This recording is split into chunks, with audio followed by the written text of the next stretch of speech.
What is going on, All-Terrain Nation? Whether it be two-wheel drive, four-wheel drive, or any of these EVs, cars, I don't know anymore what we say. I don't know what we can drive. I don't know, but we'll figure it out. This is your All-Terrain Nation presented by nobody, but we'll figure out that one day. One day we'll figure it out for 2025. Yes, that's a 2025 problems, and we need those problems more than ever because we need your help. We just gonna get right into it. If you guys enjoy the content we bring, whether it be from the Chicago Auto Show, SEMA, all this stuff, it's adding up, and we need your help. So if you would like to support it, we have a membership here on the channel that you can push that little button. It's $5 plus whatever Apple's fees now or however that works. We get about $250 of that a month. So Patreon's a great way to do it. All-Terrain Nation there on Patreon, and that's basically it. That's my sales pitch for tonight. But believe it or not, we don't collect a ton on any of these, but what little we do, it helps. Does help. And for us to continue to do all these things, we definitely need your support. So that is enough of selling. All-Terrain Nation. Kelly, how you doing today? I'm all right. I wanted to say this morning, but it's way past. It's tomorrow. I'm cold today. So yeah, me too. It's snowing out. It is snowing out. And somebody had asked in the chat, is it snowing Deal Me In for 2024 said, is it snowing flurries in Middle Tennessee? It is. And we're going to blame it on Mark King and Unbridled Bronco. Yes. Just because they sent us pictures first or video and we told them to keep it. And yet here we are. It's like dropping big fat snowflakes. Yes, our daughter come out. We were eating dinner, and she was like, "Man, my boyfriend said it was going to rain. It's not going to snow, and it's not doing it." And what'd she say, Kelly? She said he's lying, and then it was snowing outside. Yeah. So here is a link to Patreon. I don't think that's right. Here, let me do it one more time. Yeah, that backslash might cause you some trouble. I don't know what was up with that, but here's a new link. If you want to do that, we would greatly appreciate that. But I have been cold all day. And what did I text you today? What did I want for Christmas? $1 million. Well, besides that, a new Lamborghini. No, you're really not a Lamborghini girl. I don't. No, I don't really like a Lamborghini. I'll take a Mustang, but I would take our Mustang back. I would take our Mustang back as well. That was a good car. But no, I asked for slippers. Actually, what I asked for, and I was told, "Sorry, your Christmas present has already been purchased." You did. I bought it last night. So, excuse me. They're always asking what I want, and I never have an answer. And now, the one time I have an answer, you've already purchased. Tonight we're drinking Whistle Pig. So there we go. That's what I need is a heated throw blanket. Well, so that's Bronco. I was going to say this. It's just pointed out there. I saw something on. I don't know if it was on Instagram or something. You know how they all have the little pop-up ads. Yeah. Where it was like a what I call the tarp. Yeah. Whatever the poncho thing. It had the little electric button you push there, and I thought, oh shit, Kelly probably would actually like that. So I won't get it for her because she'll actually want to use that. Yeah, it's crazy. It's crazy times. That's how it works. It is crazy times. And we've got more crazy times. You guys seen the thumbnail, you know what's coming on, man, because well, yeah, it's see, look, YouTube's trying to turn the automated mid-rolls on so I can piss off my audience. Yeah. How about no? Yeah. Let me so that's why you see us a little bundled up this evening, a little out of our character of what we generally wear on Monday night. So we're just. Am I normally in a bikini top? Well, wow. Usually wearing a t-shirt. Just because I had a comment about the girls the other day doesn't mean. Oh my gosh. Doesn't mean that I want to show them. Anyway, no. Laura, I will not take your dark horse. I'm good from that perspective. Oh, now she's trying to get rid of the thing. The channel has to do a whole lot better before we add another vehicle to our. Yeah, and Laura, I was curious. Did you guys sell the Raptor yet? I'm curious about that.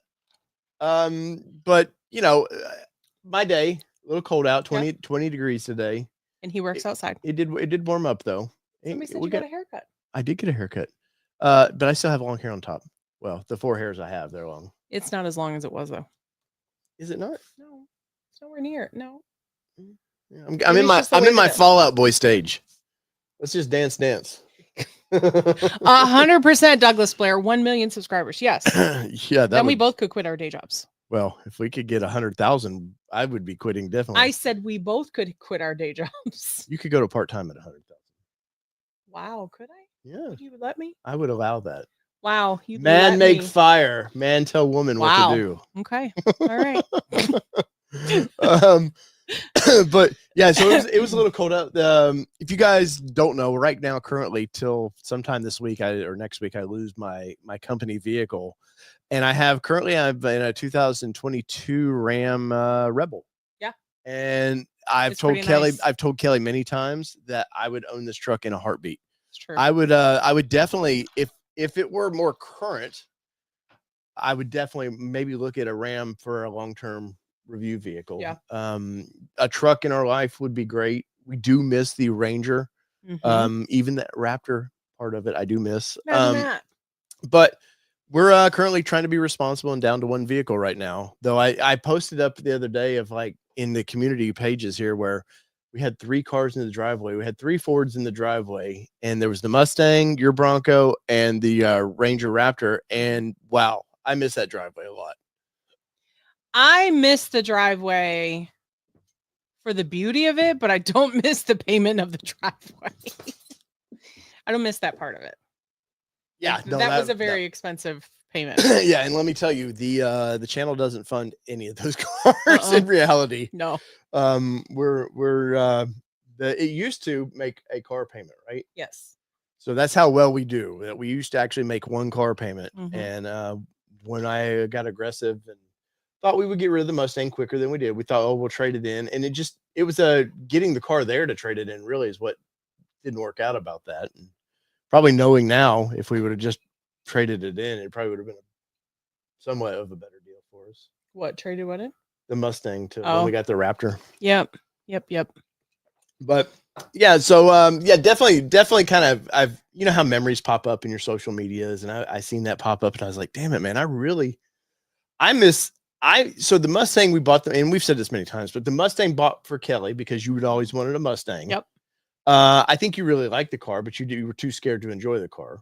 Oh, 100%, because I like the right pedal just a little much.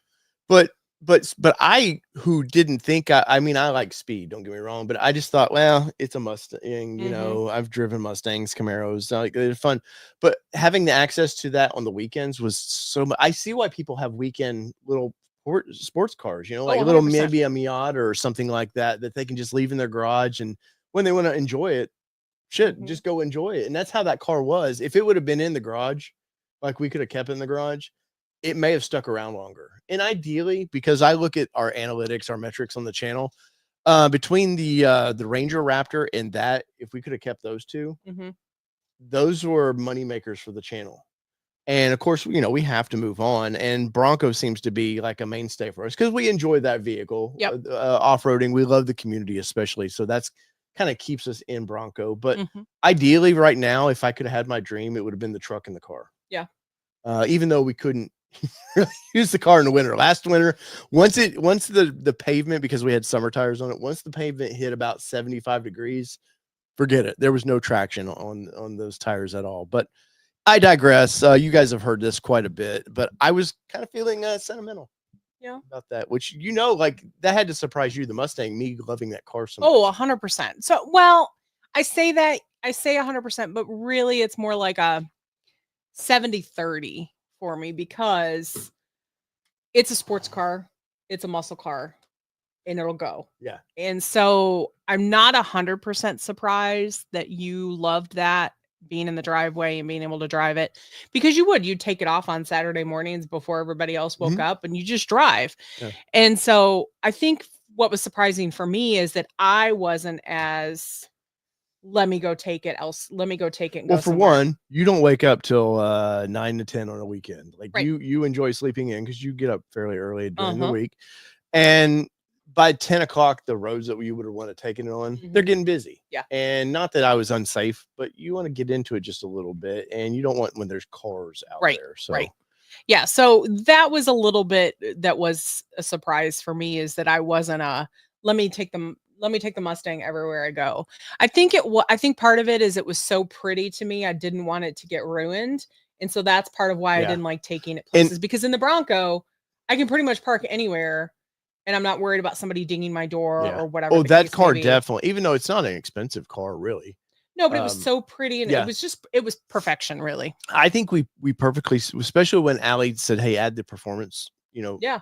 part to that. I think we spec that car perfectly. Agreed. And if I were to do it again, Mm-hmm. Rapid Red, because I think the Rapid Red on that car really, I think it's a classic color, and it made the Mustang feel like a classic. And when you add the Night Pony pack, if it was just red, I'd been like, "Yeah, it's pretty cool." Yeah. But the breakup with that kind of tuxedo-ish top to it, yeah, that really was. Yeah, that murdered out piece of it. Rob Hallmark was the first one to join in today, and he says, "Good evening, everyone. How was everyone's Thanksgiving? Ours was really good, pretty mellow. Yeah. Since my mom and brother and stuff have passed away over the past couple of years, my family's it's just my immediate family, my two kids, Kelly, and really my dad. And I have a nephew that's around, but he's got both two other sides of family he has to go spend time with too. So yeah, and my family's in Michigan, so yeah. They're a little too far away for a weekend. And your parents were like, "Shit, we wish we would have came down." Yeah. My mom actually told me on Thanksgiving, she's like, "Oh man, we should have come down." And I said, "Yeah, you should have, because there's always plenty of food, because I always make enough for." What was the size? I picked a big turkey out this year. You picked a 20-pound turkey. You told me pick the one you want. I did tell you to pick the one you want, but I always want the most horsepower, and I want the most turkey power. So I always make plenty of food, and there's enough for definitely my parents to add to that mix without having to add any more food to it. So absolutely. Merry Christmas to you. We can say that now. We're in December, so I feel like we can. It's allowed now. Yeah, we can actually say, "Hey, Merry Christmas and Happy New Year, Happy Kwanzaa." What's the Jewish holiday? Hanukkah. Whatever you celebrate, I tip my hat to you and say, "Merry something." Let's see what else we got going on there. Let's see. Sorry, I'm just quickly going through these things, trying to let's see. Deal me in for a 24 says, "Is it snowing flurries in Middle Tennessee?" It is. It's probably done about, I would say, maybe a quarter to a half inch. Big flurries though. Yeah. It's the fun snow. A lot of times when we get that ice mixture where it's that little tiny bullshit that you're just like, well, that kind of pisses me. Not that you want to go play it. I mean, trust me, we've gotten big snow all of a sudden. And a couple of years ago, remember what shut the town down for a week? We were outside as soon as we could. And I was so mad because I was working from home at the time, is after they sent us home after COVID. And guess who's work has not been canceled? Mine, but everybody else is out in the road playing in the snow and all the fun. Douglas Blair says hi to Kelly. I guess I'm not. Hi, Douglas Blair. I'm not good enough, Douglas. I see. No, I got you. Because I know he's a nice guy. Yes. Let's see what else we got on there. Kevin Hawthorne says, "Good evening from Lakeland, Florida." Yeah. Hello. Good evening, sir. Hope you're doing well. Kevin emailed me a while back and said he was in the news again. Kevin, he does all kinds of some community stuff down there. That's awesome. Douglas Blair, thank you, sir. Thank you for the 4 exclamation points. Yes. That's what'll win him over. Douglas, that's what went him over. Next one down.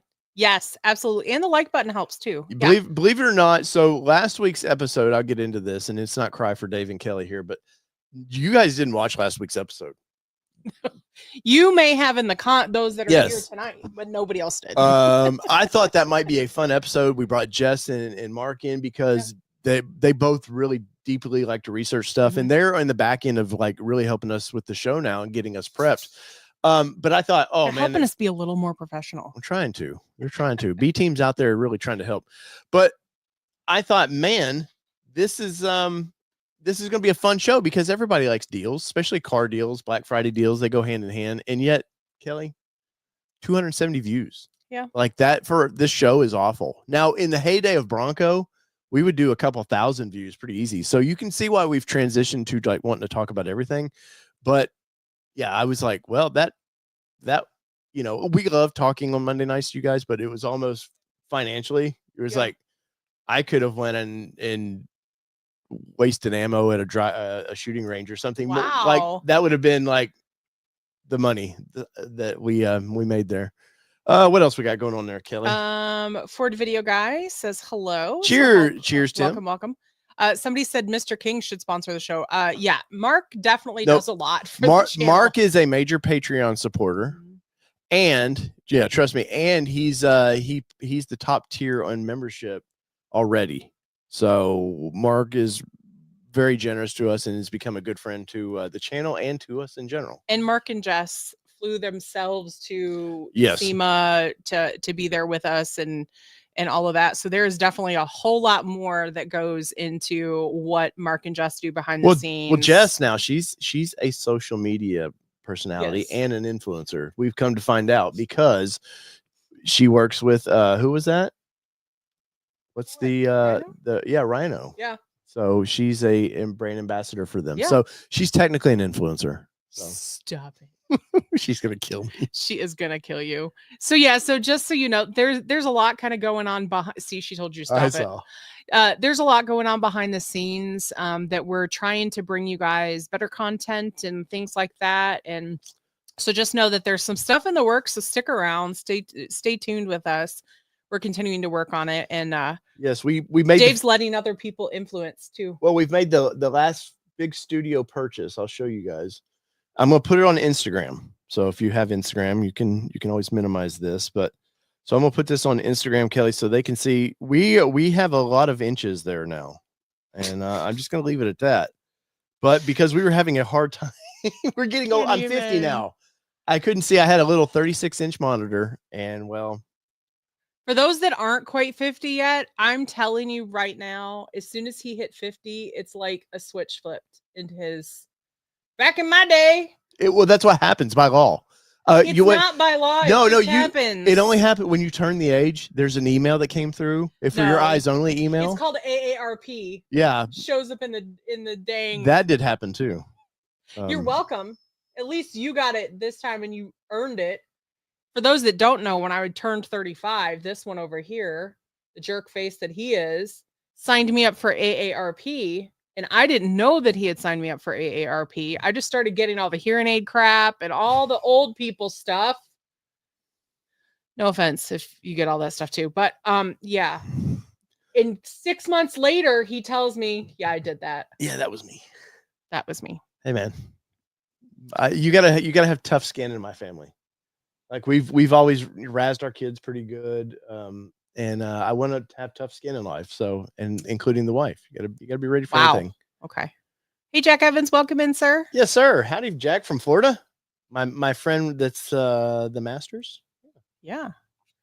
I think it was Doug. Yeah, Douglas Blair says you'd need a staff with 1 million subs. Absolutely, and I am willing to take on a staff. So Kelly doesn't pay any attention to YouTube, really. You'll watch something that I send you, but you're not a YouTube person. She's a Netflix girl. So I study this crap like crazy. Even though we're very blessed at the nearly 15,000 subscribers we've had, we've worked our ass off to get those. Let's be honest, you have worked your ass off. Had we started a little bit earlier in COVID, I guarantee we'd be at 30 to 40,000 subscribers, because that was what COVID was doing for channels. It was really, people were paying attention. There was nothing else to really do. So you can only watch so many Netflix. Yeah. So had we, the Nissan side that I was doing was kicking off pretty good, but I didn't want to just be that. I wanted to do everything. And I was about 5 months too late starting this channel, but we were very blessed. We met a lot of you guys through Broncos, so we're very blessed about that. But I know channels that have, some of them 300,000 and 400,000. Now they're probably clearly better at what they do than I am, but so there is definitely that part of it. But yeah, no. But I've seen a lot of these channels. My point was, I've seen a lot of these channels, Kelly. They talk about, oh, we have a research department now. We've got 4 people that research this or this and that. And I'm like, no, I'm banking that money. And not to be an asshole about that, but I'm 50. So at some point, I'm like, you know what would be nice? Living somewhere warm all year long. So no, but we would definitely. Our daughter's itching to be a part of the staff. Yeah. So, but yeah, she wants to get paid, and it's like, but believe it or not, though, so do I. Depending on your topic with YouTube, and I know this might be boring for some, but depending on your topic with YouTube, you can have 1 million subscribers and it doesn't pay shit. Yeah. Like the views, like, for you guys, my best video ever right now, which bums me out that I haven't cracked 100,000 views on a video, but 87,000 views. It was a kind of a viral hit. That my first WTF on here. I was pissed off. I sat over at Studio B over there and just ran my mouth for 4 minutes. I feel like that Studio C. Probably really should be A, because it was the first one up here. Anyways, that's a whole nother story. But I was pissed off or in my mouth. That video, we didn't make money on it. I think there was like $75 made on that video. But what that video did, I picked up 500 subscribers on that video, and it monetized us right then. Mhm. And the next part about that was the next video during COVID, the next WTF I did, it got around 60,000 views, if I remember right, and we made about $800. So imagine if you can get, you know, your TFLs, some of those guys, now they have big production, you know, they have a lot of employees, but if you do well, like you can have 1 or 2 videos a month, definitely you're making your income, and the other stuff's just gravy. Yeah, I'm sorry, Emily. I'm sorry. I'm not bitter by any means. No, she's just saying that. Oh, you go on a rant? No, never. I was pissed off on that one. No, really? Yeah, because I had all these inside sources telling me shit that I couldn't really talk about. Anyways, executive producer Andy is in the house. Oh my goodness, hello. Yes, Andy's been a big support. Yes. Andy is probably our top Patreon supporter. Yeah. So we greatly appreciate Andy. And I'm not talking pennies. Andy gives us enough for a nice meal. Yes, agreed. Andy took us and Good paid time. for a meal first one time. Good. We got to meet Andy. Andy got to see the studio when it was just a table. Yeah. It was very rough what Andy saw. For sure. But you know, I can sit here and rant. Does imagine that. What is this one? Bryce says, Dave, funny that you signed up for yeah, no, 100%. I'm telling you, you gotta have tough skin in my family. And I take it just as much as I get. He's 7 years older than me, folks. I'm just saying. I'm not this old lady he's got as his wife. Back in my day. I'm just saying. Yeah. Anyway, so you guys seen the thumbnail tonight. We've got a couple topics I want to talk about. First off, Kelly, we watched Jaguar. Let me bring this BS as up. we were eating dinner. We watched Jaguar. Instagram. Let's go right to there, because I've done a few videos. Clearly our channel is not built on sports cars per se.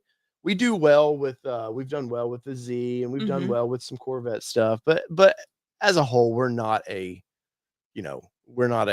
sports car channel per se. But I did some videos on this. And well, you can just see the pink right now. We'll just start there. Yep. I'm lost at let's get my opinions out of the way. I want your opinion, because you haven't paid too much attention, but you did watch this video tonight. So Jaguar a couple weeks ago started teasing some weird ads, like some weird this. They were teasing this, man. And I get it to a point. Like your color's bright, draws a lot of interest. A lot of not ordinary people in this, which draws your attention to it. But it never really said anything about Jaguar. Like, other than I think you get to see their new logo at the end here. And I know I see a lot of this, go woke, go broke crap. And I don't know that it's per se that. I think there is I've read into the current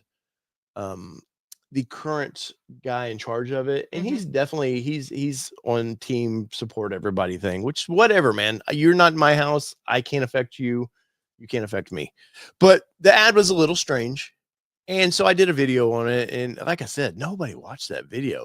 And then they just started teasing stuff like this. And it was like, wrong way. Where are you? Like, what the F is this? And there's kind of the iconic Jaguar logo. Like the Jaguar, from movies to TV shows, Mad Men had a whole tie-in with Jaguar about the history of the company. There was all this stuff. And then it's like, we copy nothing, which is, well, that's a straight line. So it's a copy of something. But then they released their live stream here. And this thing was about as dumb as anything I've seen. I just have to say, Unbridled Bronco says it's like an abstract ad for some type of perfume. We need Johnny Depp whispering shit at the end. Yes, absolutely. Like Captain Jack tone though. But I don't know if you've seen his commercial. Yeah, his cologne commercial or whatever, where he's absolutely doing exactly that. Yeah. But I don't want to play the audio because I don't need Jaguar trying to strike us for a copyright on this. But I love Copy Nothing.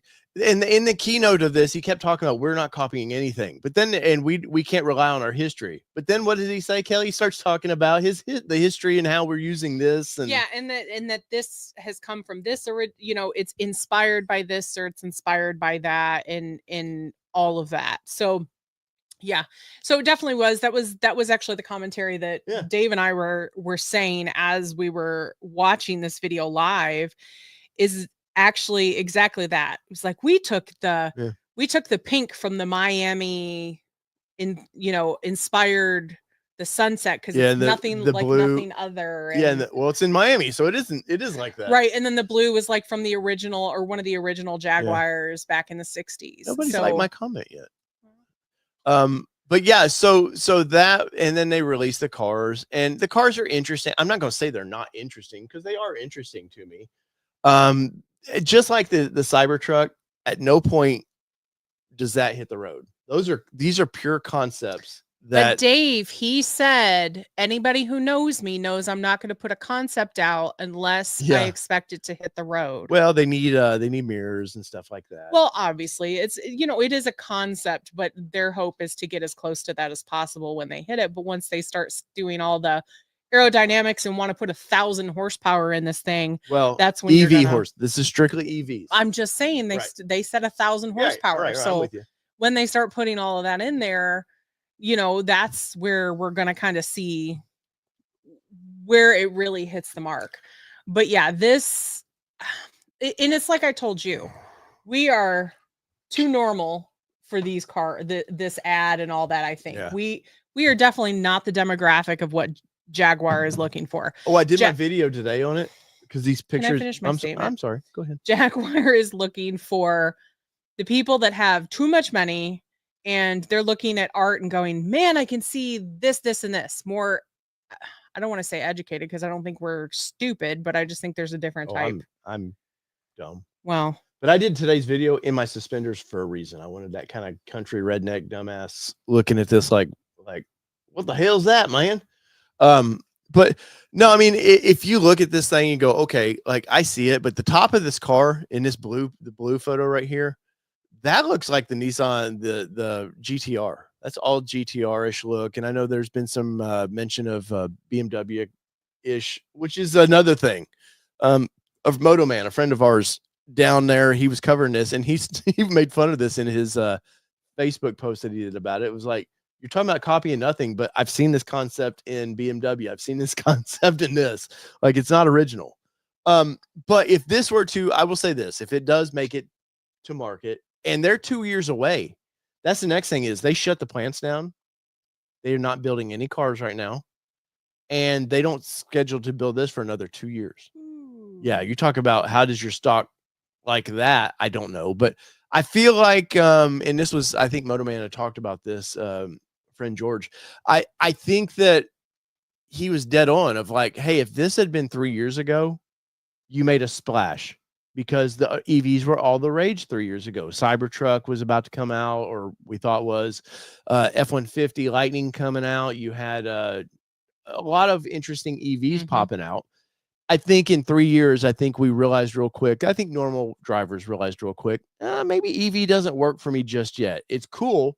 Don't get me wrong. It's great in theory. And the tech's going to get there one day, but maybe it's just not practical for us right now. So I feel like they were about 3 years too late on this thing, Kelly. But ultimately, it's interesting. I'm going to pay attention to a little bit more now, and it's something that I can say I haven't done in a long time. I've just not paid attention to Jaguar at all. I do love the F-Type. The F-Type's one of the best sounding. The F-Type R is one of the best sounding cars I've ever heard. When you hear it rev, I was in Nashville one day. Dude pulled out of his driveway in Brentwood, and he revved it before he took off. I was like, that sounds like Indy or F1. That's just pure sex, man. When you hear that, it's sad to me that a company like Jaguar is going to lose that. Yeah. And let's be honest, they don't have a history of great build quality either. So hopefully they fix that. I think EV solves a lot of these problems for a lot of companies, because it's just very generic, easy to, you put it in there, not a lot of moving parts. So interesting to me. What's your final take on this? Yeah, I mean, the more you look at it, it's not as unrealistic as you initially look at it. Yeah, and it's see. shocking at first. It's shocking at first, but it is definitely, I mean, it's buildishable. I will say it, to me, it looks more buildable than most concepts we've seen. So I will definitely give it that. I think there are definitely going to be some adjustments. Hi. I'm sure you can hear that purr in the microphone, but it's definitely going to see a couple more versions before it actually comes out and hits the road. But I'll be curious, like somebody mentioned in the comments, I'd be curious to see what the number comes out to be. What do you mean? Like what the cost is going to be, how many they're going to build a year, and what the cost will be on this vehicle. I'm assuming the market they're going for with this, at the way they're advertising it now. Oh, 100%. You're 130, 150 grand. Yeah. Now, they can get that if there's a market for that car and it allows the company to survive. That's one thing. But if you look at Lamborghini, Ferrari, all your Aston Martin, all these top companies that started out just making custom, well, not custom, but making like very expensive high-end cars, you know what they didn't do? Survive. Right. Lamborghini only survived because it was in the 70s, it was traded about 5 times through companies that just treated it like shit. And it was about to die. And then Chrysler came in and pillaged the tech, but they did give it more life. And then, Audi, Volkswagen bought it. And that's when it became a real company, is when you let a real manufacturer, auto manufacturers come in, make solid parts, make reliable parts, show like we can build high-end sports cars at a price, but we can also like put some quality into them. That's when these companies survive, like Ferrari's the same way. It wasn't until they were bought out that really in what was, I think in 90s maybe is when I forget the one Ferrari, because I don't like Ferrari that much. But so these major companies, and now they're all conglomerates. If you look at Bugatti, you got under Volkswagen, you've got Bugatti, you got Lamborghini. Why do I feel like Ferrari, but it may not be. All these expensive cars only survive because Volkswagen sells a shit ton of normal cars, which allows these other companies to kind of survive. Right. And you see cross-platform. Now little boutiques. Jaguar is owned. There's an Indian company that owns them now. Ford used to have a say in it with them and Land Rover, and Ford, especially in I think it was the late 90s or late 09, somewhere in there is when the shit was hitting the fan.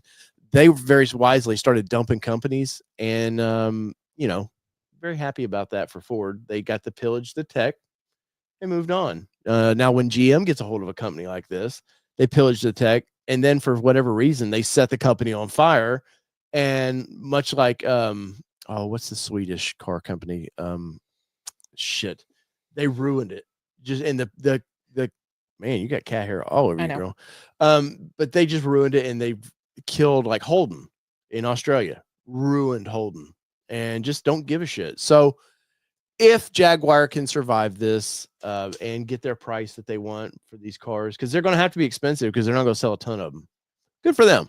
Good for them. But ultimately, we will wait and see on this thing. Not much as far as details have come out on it. It's interesting, very concept. I've said many times I miss concept vehicles. And he said what? This was not? He said he doesn't put out concept vehicle. One of the first things he said at the very beginning of it was he doesn't put out concept vehicles that he can't thank you, Mobile. Put out to manufacture. Yes, and Opel and Vauxhall. Yes, they ruined GM, ruined Isuzu. Like GM was that company that when they were doing so poorly, to hide that, they would go buy profitable companies, so it would boost their stock and make it look like, oh, our bottom line is we're profitable. Then what did they do? They GM'd those companies and ruined them. Much like we're going to get into tonight's one of tonight's main topics is Stellantis, Kelly. Stellantis, however you want to say it. Stellantis. I always butcher it. And much like Allie's name, other companies, the Strop, the Probe. News came out yesterday. CNBC broke this news. I'm going to share their website on this. I'm going to let Kelly read what's the headline there? Stellantis CEO Carlos Tavares resigns amid problems in the U.S. falling sales. Now, what you might not know is he was already in his way out. He had already announced earlier in the year that, hey, I will be resigning. And I think it was supposed to be next year. Clearly, and we're going to get into a few numbers thanks to B Team. Well, the company was in a lot worse shape than what he is, not let anybody to believe, but what his leadership has allowed the companies to do. And I've talked about it many times.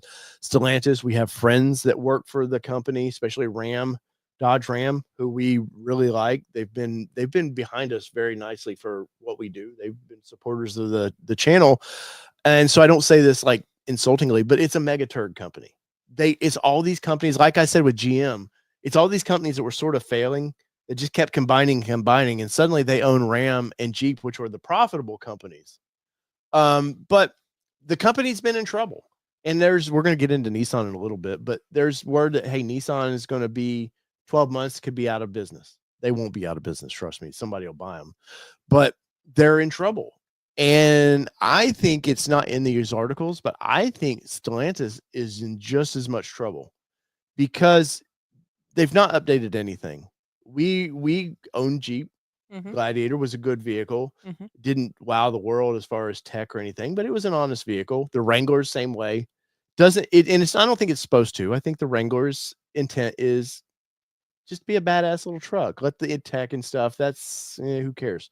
But that seems to be the whole company. You've had Dodge for many years. The Charger Challengers were built on Mercedes platforms. And that was from, I think, what was that, 05, 06, somewhere that they started those and just ended them this year. That's a long time to be building on the company's changed hands twice. They're still being built on the same platform. For whatever reason, and those are profitable cars. They're really the Challenger Charger platform from maybe 15 on. They refreshed the interiors and they took off. So that's been a very popular car, I think, for the company. And if I could own a Challenger as like a Mustang replacement, I would love to have one of those sitting in the driveway. It's a fun car. But now, we went goofy with EV. We went crazy for it. Every country out there decided we're going to mandate it. We've got, and during COVID especially, it's like, well, we can do whatever we want. Guess what? Now you're going to drive EVs. Well, I think a lot of these companies weren't there. And I know Stellantis wasn't because they were trying to buy Nissan. They wanted Nissan to be a part of this megaturd. And the only reason why was because they wanted their EV tech because they were so far behind. Well, now we saw the new Charger EV. Interesting, beautiful car. If I have to say, they've really taken a step up as far as looks. The interior was 100% a great looking car. But I wonder if it'll get a true trip. Well, and so a well-deserved trip, let's put it that way. And we're doing EV first. Oh, we got to do EV. We got to show the world. The EV of the Wrangler is pretty piss poor. The 4xe, we test drove it one time. I've had zero interest to drive another one of those. Well, and part of that too is that we've talked with people that actually own it and they have not been impressed by it. I have talked to people who have done extensive adventures in it and could absolutely say that it was not their favorite vehicle that they were in. There was Jeep channels like Trail Recon who bought one, and I think in about 3 months he sold it because he's an overlander off-roader guy. He was like, no, there's a lot of problems with this thing, and he dumped it real quick and doesn't own anything unless he's bought. I don't pay attention to his channel much, but unless he's bought something recently, the tech's not there. And everything now, because California's mandating, they got this real hard on of, we're setting the tone for the globe now. Well, and then they have sister states or whatever that have to follow their rules. The 13 states that follow their guidelines. And so now you can't, unless you order something from direct, you can't get anything but 4xe stuff in those states. The dealers are not allowed to stock anything but 4xe stuff. So you really put a bad taste in people's mouth there. In a vehicle, especially the Wrangler, a vehicle that, dude, you never had to advertise that vehicle. It just sold. Yeah. At one point, it was selling, I think, 220,000 units a year. That's a shit ton of a poor driving SUV that we like. But let's be honest, it's 1950s tech under it, the way it drives. You really got to want to love that vehicle to buy that vehicle. And, for them to sell that many, that says a lot about the brand. Jeep, to me, and Ram, I think they learned it from Jeep, really learned how to focus on the things that normal companies wouldn't, like tow hooks. They were first companies hid tow hooks. Nobody wants to see that. Jeep was like, paint them red. People love that shit. Do it. And guess what? The Rubicon package, all that stuff, it really brought attention to capabilities, not just like it's a box on wheels. But then Ram picked up on that, and Ram's really, really integrated that. And it's sad to me that these other companies sort of hold it back. And I wish at some point Ram and Jeep could just maybe Dodge too, just get them away from these companies. But back to the main article. Yeah, he resigned effective immediately. So this was last night when this happened. And the board of directors were like, yeah, don't let that door kind of hit you on the way out, because it'd be a shame, right? We've been in many of their products. Mm-hmm. Grand Wagoneer we especially liked. There's been a lot of problems with that vehicle. Quality's been a big issue, and Travaris said, hey, if you guys don't straighten up your quality in America, I'm bringing over my European plant managers to run your plants. And guess what would have never worked? American unions and European leadership does not get along. Right. It's been this guy caused more problems than anything when he was just like, I'm going to shut plants down. And the union, the UAW had to step in and be like, are you really? And shut him down from that. And I forget which plant it was. They shut down twice. And finally the UAW got it, which that's a whole nother story. I don't like that. But his European style of running things doesn't do well in America. And I seen it with, well, you didn't. I seen it early on with Nissan, Datsun here in America, where they had a very structured Japanese way of doing things, and they had to bend their ways a little bit to American culture. And it ended up Smyrna plant here in Tennessee kicks out some cars, man. They do really produce a lot of cars, and they've learned a good balance, where I think this macho ego of this European leadership has really done damage to this company of like, we're going to come in and just boss the unions around, because in Europe, most of the unions are partners. So there's a good partnership with it. And I think that he didn't respect the unions here in America, which is part of, I think, his downfall here. And I think it's also part of the reason that leadership sets the tone. And if you're the guy that puts mirrors on cars and you're pissed off, we had the big union tiff last fall, raised rates up. Stellantis was one of the last companies to actually do it. They fought it. You've made your workforce now pissed off, and they don't look to leadership anymore. They look to leadership with the bird. That's how they see leadership. It's not follow me. I always tell my employees, hey, I will be the first to get in the mud. I will be the first to do whatever. If I ask you to do something, trust me, I'm going to be there before you are. And that's how leadership should work. And I think the poshness of European management would never get their hands dirty first. Maybe. But it had something to it. Well, you said a lot. I have nothing left to say. I know. You're on a rant. I am. But so all the Jeep stuff we've seen this year, I can't say that I've witnessed bad quality, but I've not witnessed excitement. No, I've not witnessed quality, or I've not witnessed bad quality, but I know we've had conversations with owners of like the Jeep Wagoneer, for example, that absolutely loves that vehicle. However, they absolutely loves the vehicle. They've had problems with it. They take it into the dealer. The dealer does another update on it. Well, the update fixes the one reason that they went in, but then it breaks something else. Yeah. And so those owners have decided, hey, you know what? I'm going to hold off. Yeah. Let's let them work all the bugs out and see where we kind of land. Before we go, because I can deal with this bug right here. Yeah. But I don't know what the next one is going to bring. So that to me is definitely an issue with a quality standpoint, because if you can't trust, now granted, I know I've worked with IT and things like that. Sometimes bug pushes break other things. It just happens.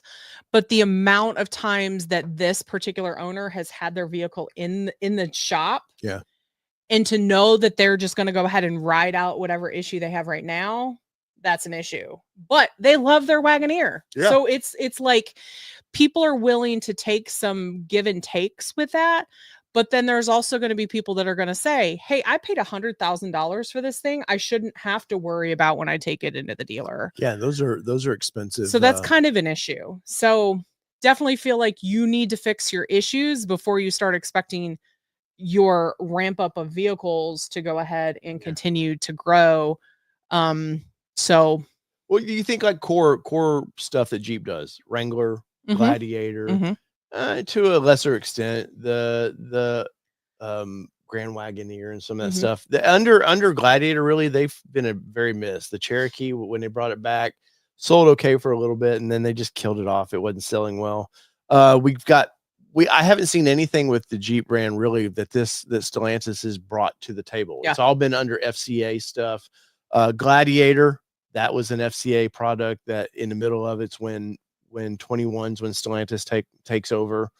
They've had no hand in that, and they've also had no hand in refreshing that product. Really, they put a new screen in now, but I won't say they've not allowed the American designers to really go, hey, let's change this, let's refresh it.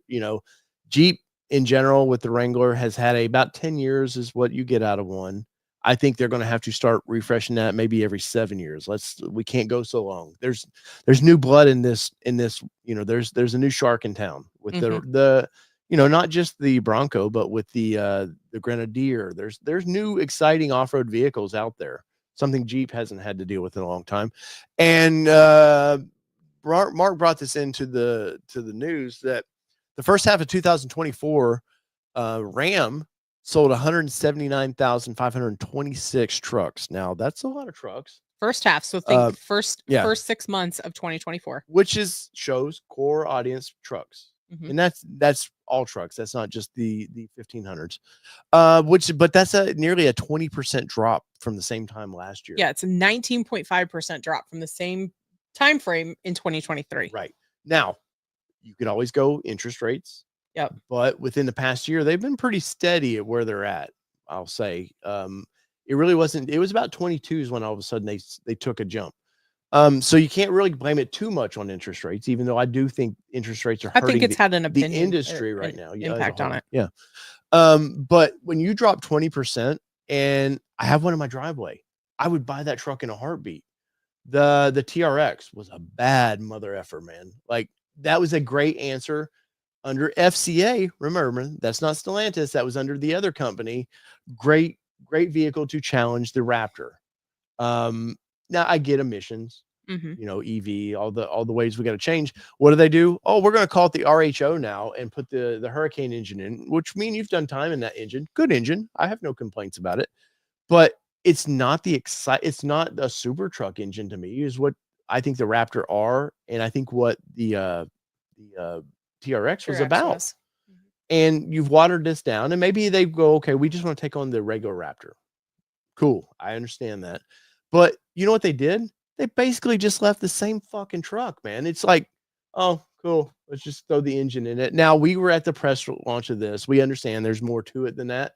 But as the general buying audience, if you put the TRX right next to the RHO, other than the little bit of the grill, you'd be like, it's the same truck. What's the deal? Well, but that being said too, is that you can't really encourage people to buy the next version of it if you're not changing or improving things on it. So if I have a TRX that's sitting in my driveway, I don't, but if I had one and I love it and they come out with the RHO and there really hasn't been many changes, what's going to entice me to trade in my TRX for an RHO? Now, it's not. We weren't invited to the press drive of this vehicle, but all my journalist friends came back with the excitement of that. Really, the smaller engine helped that vehicle. And Ram talked about it at the press launch of it, of like, hey, yeah, it was like Godzilla under the hood of, too much brawn and not enough balance. And I like that in a vehicle. But I understand, hey, we mellowed it out just a little bit, and it's a better truck now. And it probably is, honestly, Kelly, other than the fact when you start it, it's not going to, I will always remember your face the first time I started the TRX in front of me, because she did that. She wasn't paying attention. All of a sudden it was that, whoosh, what is that? Because you didn't even know what we were getting in at the time. So stuff like that. But once again, it comes back to they didn't have a hand in this, really. Right. The engine, the Hurricane engine was FCA. They now Stellantis right at the finish line, sure. But they didn't really have a hand in that. So what if they really had a hand in just the American side? I'm not even going to cover the European brands, but maybe we can look at the Challenger or the Charger and go, okay, that's their baby. Good. Once again, I really like that car. And learning more about it, they're going to have the fake shifting and stuff in it, so you feel like you're in a muscle car. But anybody can design a cool car, but I think what gets people excited is man make fire. We push throttle. But it's a caveman like experience of like I made it do this. You don't with EVs. You don't get that. To me, you don't get that. It's just it's like a little RC car to me. It doesn't bring the same excitement to driving. I get it. Okay. But overall, 20%, Kelly, when you drop 20%, that's going to get people fired. And I don't think he's going to be the first head to leave the company. I think you're going to see multiple people, and I hope they bring some American talent in there to go, hey, we don't know European cars, but clearly you don't know what Americans want. Let's balance this out. Let's be a team. And the head of Jeep left. There've been a lot of the American side left. They were tired of dealing with this bullshit because they're very about penny pinching. We want to get as much profit out of these things as possible. Brands like Jeep, maybe, they're high. They cost a lot of money, but maybe you can't squeeze every penny out of it. But one of the big things. Let me see this a second. Keep talking. I wanted to see if there was anything else to grab in this article. Go ahead and talk. Well, I'm glad you killed my vibe of where I was going next, but and I've read this article, so okay, I'm glad you did. There you go. We got to get two mice, two mouses. Yeah. But one of the big things that I don't know if this was great. Here, please let me add this differently. Go ahead. One of the things, go. Just trust me. I don't know. Just go. You've completely ruined my vibe here. Okay, cool. One of the weird things to me that. Just go. Let me go. Go. This dead time is brought to you by Kelly Boyd. Well, you're sharing all your tabs. Let me clean up so you're not sharing all your tabs at the top. Thank you. You're welcome. One of the big things to me that came out of that Marital Nation was brought to you by. If you'd give me a second. Whistle Pig and whatever she's drinking. But one of the big things that came out today, this was like a weird sneaky thing that came out. Green Car Reports is reporting that, oh yeah, the federal government here in America, here's $7.5 billion to help you get those EV plants, battery plants going. What a weird thing to me. And before the show, we were talking about this, and I'm about to wrap up with Stellantis, by the way. One of the weird things to me was there is no true American automaker anymore. They're all traded globally. But where does the American people, taxpayers, are now paying to fund a very European company's plant? Well, and it was said in the comments too. It was like they can't bail them out. Yeah, no, that's long past of doing that. But I'm saying they can't bail out Stellantis because of the type of company that they are. Yeah. But yeah, here we are giving a potential loan for them to scale up battery production. Yeah, I'll let you have the article there if you want. So $7.5 billion of a loan would help scale up the battery production in Indiana. So it says aiming for 67 gigawatt hours of annual capacity there. The Department of Energy loan comes from the same program that supported Tesla. Okay. American company. Yep. Like designed, engineered, built in America. Now that they have global factories too, don't get me wrong. And I'm not about like Tesla was a startup when they're getting these loans. They were a very tiny company.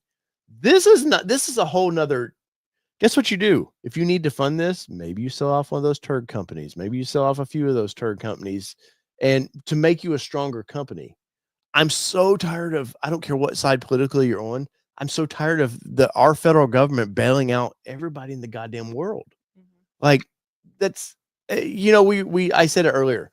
I don't even know. Like they just print money now, and there is no backing to anything. And we keep borrowing money from China, but yet then we just give it to everybody else. But don't keep going down the I political route. I know. But go ahead, Kelly. I'm sorry. So part of I know Mobile asked where this was. So if approved, the loan will fund 2 battery plants in Kokomo, Indiana, being built under the Star Plus Energy joint venture between Stellantis and Samsung SDI. Now, Samsung SDI is not an American company either, right? And Samsung's in trouble now. So there you go. So the first plant is due to open in 2025, with the second one scheduled to open in 2027. They're going to continue the relationship that goes back to the original low volume Fiat 500e, which also used Samsung SDI battery cells. Now those Fiats, you can go lease one of them. I know the kid from TFL leased one for like $50 a month because they don't sell. So now the Fiat, I wish the little Fiat cars sold, because I kind of like those little things, but they don't sell well, especially here in America. Now in Europe, that's a whole different story, but we're funding something that they just said, well, we're going to continue to do this, and it doesn't sell. That's just bad money after bad money. So the Department of Energy in July said it also planned to loan Stellantis $334.8 million to convert its Belvidere assembly plant in Illinois for EV production, and $250 million for production of EV drive modules at existing facilities in Kokomo, Reuters had said. So in the event that this goes through, because it's not finalized yet. Right. So it's not finalized yet. So you've got $7.3 billion plus, yeah, because it's talking about it in July. Yeah. Plus 334.8 plus 250, which is 684.8, or I'm sorry, 584.8 billion. So you've got 7.3 billion plus another 500. You're talking almost $8 billion that you're going to be loaning a company. What are the stipulations? What if it goes out of business? What are we doing here if Stellantis no longer exists? Well, have you ever when all noticed, these loans are due? Have you ever noticed what happens to EV battery companies? Once they get started, they get sold off. So here in Middle Tennessee, Nissan built an electric plant next to the main facilities. They got it going. They got some federal money to help them get it up and going. Guess what they did about 3 years later? They sold it off to a Chinese company. So I was actually talking to somebody at the ball field of all places that was actually talking about how these plants will go and they'll be created, and then somebody will come in and they'll the EPA or whoever it is that manages, so don't hold me to that, but they'll come in for inspections and they will not pass the inspection. And then they'll be like, the next day they sell it to a family member who then they go, oh, it's not my problem anymore. Oh, I just took over this company. So I need some time to figure out what's going on. And then, so all this is happening as you go along too. So it's, and we could totally rant on this for forever. I'm not educated enough in the environmental effects of all of this, but to say, what are we doing? When is the good gonna outweigh the bad contribution? Because if that's what we're doing and we're not passing inspections on these things, how are we still putting products out? I feel like there's this weird EV mafia out there that just it's time to get Uncle Rico in this for a little bit, and then we're gonna bring Tony Soprano in. That's what it feels like a lot of times. But GM with their Ultium plants, they have 4 of them. They're shutting one of them down already. They just built the one in Spring Hill, Tennessee. Now they are building the Cadillac Lyric there. So I can't imagine they shut that one down, because I don't even know I think it's up and running now. But all this money, Ford did the same thing. Ford in Kentucky, that plant should be nearing completion too. Blue Oval City. Is that the Blue Oval City? In Elizabethtown, Kentucky. They took a shit ton of federal money to help get that off of the ground. And I'm not against, like, hey, we need a little bit of help. If we want to change the way we do things and the federal government's willing to help that innovate, I'm okay with that, as long as you pay back the loan, by the way. But Ford, they were going to do it in Michigan. That was a big part of the UAW was we're going to build this upper Michigan somewhere. They were going to build a plant, an EV battery plant. Mm-hmm. When the Lightning started tanking, the Mach-E starts tanking, they were like, no, we're not going to do that. Now, Ford's been pretty smart with the way they do things, but then you got the UAW that got involved and was like, no, you're going to build that because we've got to have these many employees.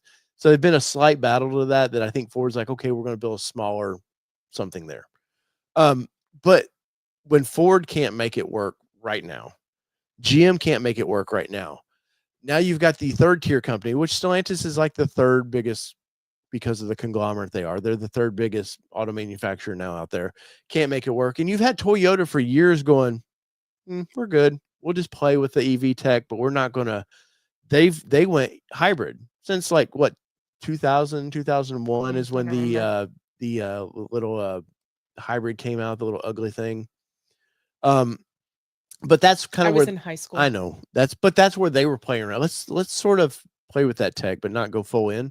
And Toyota came out about 4 or 5 months ago and said, this doesn't work.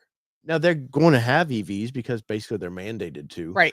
But they're like, it doesn't work right now. Now, I think the change for all of these companies is solid state battery technology. I think once that happens, where you can have a 600 to 800 mile car, that's when the game changes right there. And people go, oh shit, I can plug it in my house, let it charge for overnight, and then I could drive to Michigan and almost back. That's when it's a game changer for me. But it's not there yet. But these companies like Stellantis, like you said, almost $8 billion now, and they've got no leadership. And this is what you can pull it off screen now. Well, I was just going to say, I was going to follow up with this. Last week, the agency also confirmed a conditional commitment for a loan up to $6.6 billion to Rivian, which would help fund the automaker's second assembly plant in Georgia, as well as continue development to work on its mid-sized platform for EVs. They've been building cars for 4 years now and have yet to become profitable. Tesla is the only EV that's profitable. And I don't know if they are right now because, Elon had to choose one side or the other, unfortunately, for the company politically. And I think there's been a side who used to love him are not buying his cars now. So I don't know if even they've been profitable recently. Well, so it actually says that Tesla took a loan as well from the DOE under the program. Yeah, in 2009. And paid it off in 2013. Right. Wow. Do you think these big companies are going to pay it off in 4 years? But the reason I brought that up is that because it's arguable that Tesla has the market share right now on the EVs because they were able to get that money from the DOE. But yes, granted, it was in 2009, so they were ahead of the game and they were able to. The economy was shit. So, and the Department of Energy, even though it's not their job, they're probably trying to create some jobs through whatever program that Obama had at the time. Let's just do whatever we can to get people working again, which that's a whole nother thing of like timing. But right now I'm a little lost at why we're throwing money at this stuff, especially once again to a foreign company that at the end of the day, like I said earlier, Kelly, there's no leadership. There's nobody to aspire to, or to look as, okay, he's going to take us into battle. They don't have that. They just seem to be this open arms of cash. Like, hey, we need cash any way we can get it. So when it comes down to it, management gets their bonuses, all this, the same bullshit we've heard for 30, 40 years that's happening. And then who gets fucked in the end? The little guy that loses his job, gets laid off, because, well, there's nothing to build, because we raped this company for everything we could. Right. And guess who? The federal government is going to be the one at the end of the day. All these governments, not just America, Europe, all the nations, the EU is going to pay for all of this stuff. And at the end of the day, the fat cats are richer, and it's a bummer because they've ruined all these companies. Next, and we're going to go through your comments too. If you guys got some quick comments on that, Kelly will kind of scan through there and see what you got. You want this one or this one? I'll go through the comments real quick before we open this up. That's fine on that one though. I told you guys about 2 years ago that I felt like within the next 10 years, I think is what I was saying at the time, that you were going to see all these companies start collapsing. And I really do think that, Kelly. I think that's why Stellantis is all together, is because it was a bunch of failing companies that sort of put themselves together to look positive. GM, even though the truck is what keeps that company going, I can't tell you their EV. There's no real focus, even though they make money somehow. The current CEO, she somehow keeps making the company look profitable. Though I look at the cars they sell and I'm like, I don't see it. Trucks must be making them a shit ton of money. Ford has played with EVs, so I they're still like, hey, well, we build kick-ass V8 cars too. Don't screw us around with just being an EV company. But this big push to EV, man, it's really going to cripple some of these companies. And there's some companies like Nissan who we're about to get into that I've said it for over a year. They can't pivot like Ford and GM can. They don't have billions of dollars in the banks as a war chest. They just don't have it. And I think for, your Fiats and Nissans and including Honda's not in the best shape either, which you're going to see in a minute. They've got to find a partner, and it may not be the best dance partner they can find, but really, dude, what's he doing? I don't know. Trying to get his bone. Phone's over there. Animals, man, they ruin a podcast in a heartbeat. So Kelly, have you pulled out a few things you would like to? Yeah. So YouTube Car Spotters Guide asked, is Rivian doing well? No, they've yet to be profitable. Now, I like Rivian. I think what they're putting out is a good product for right now. Yes. I haven't driven one, but from what I've seen of it, and yeah, I think you would own the overall- SUV. You would like to do some time. Oh, in that. 100%. I would even potentially own the truck because I could put everything under the back seats. That's the smartest thing ever. Sorry. Mom rant. Tell me how you really feel. Michael Rivas asked, just getting on, Dave, did Kelly splurge for Black Friday? No, neither one of us did. I actually didn't buy anything. We went to the mall. We did on Marital Nation. I dropped a little video yesterday. Mm-hmm. If you guys go to Marital Nation, subscribe to that little channel. It's our twice a year video channel. It seems like we want to do more. We just sort of forget about that channel. Yeah, we kind of forget about it because we get busy, or we're just having our own Marital Nation, and then we go, man, we should have put that on Marital Nation. Yeah, we should have shown the people what idiots we are. It's a true story. But yeah, we survived once again. We did. But we didn't buy really. We took our kiddo to our kiddo's into perfumes and makeups and stuff right now because thanks TikTok, by the way, and Snapchat. And we've learned quickly that Walmart brand doesn't cut it. Nope. And the shit is very, very expensive. But you know what? Her gifts under the tree are going to be a whole lot less this year. Hi, Sydney. Because she's so pricey. Yes. Michael Rivas is loving the new setup. Oh, thank you. Thank you. Thank you. Nobody's really commented about the sign, but that was part of you guys supporting the channel. I know it sounds awful. You're like, you've taken our money to put a sign up on the wall, but you got to look the part a little bit. We've had to put some money into the studio, and believe me, from where I started in my daughter's room, what is her room now, behind a desk there that was crammed. Remember, it was so full of shit that it was our closet almost. I had a little desk in there to moving over to studio. We'll call that A, which was just tiny hair bigger, but I had my own wall basically. To where we're at now has been a big improvement, and it's really been thanks to you guys. Mm-hmm. So Douglas Blair said Rivian announced a net loss of 1.08 per share in Q3 compared to a 1.44 share for loss a year ago. So I mean, you're making progress, and it's progress. No, but some of that may not account to how many all the money that Ford put into them initially. Amazon dumped a shit ton into them. Volkswagen right now just put $5 billion into that company. So that helps the bottom line a little bit. So you're not showing the losses that you might have. Yeah. Douglas said, it's an investment. It is branding for sure. And I was hesitant on the new logo. It's new. It's been about a year now. Yeah. It basically has. And I was hesitant on it, but it's growing on me. Because I come up with, this was the original logo was a Fiverr logo that I've talked to somebody in Pakistan. I said, here's kind of my idea for it. I got that and I needed something quickly. And I was like, good enough. I think it stood out though. but is for me. and it does, and we still use it. It's at the end of almost every video. It's still there. Yeah. But I needed something because we started going to press events, and they'll look at if you have something on your polo, you will see them look at that. And I needed something with our company name on it that kind of got the point across. Anything else over there, Kelly, that stood out? Mm-mm, Okay. not really.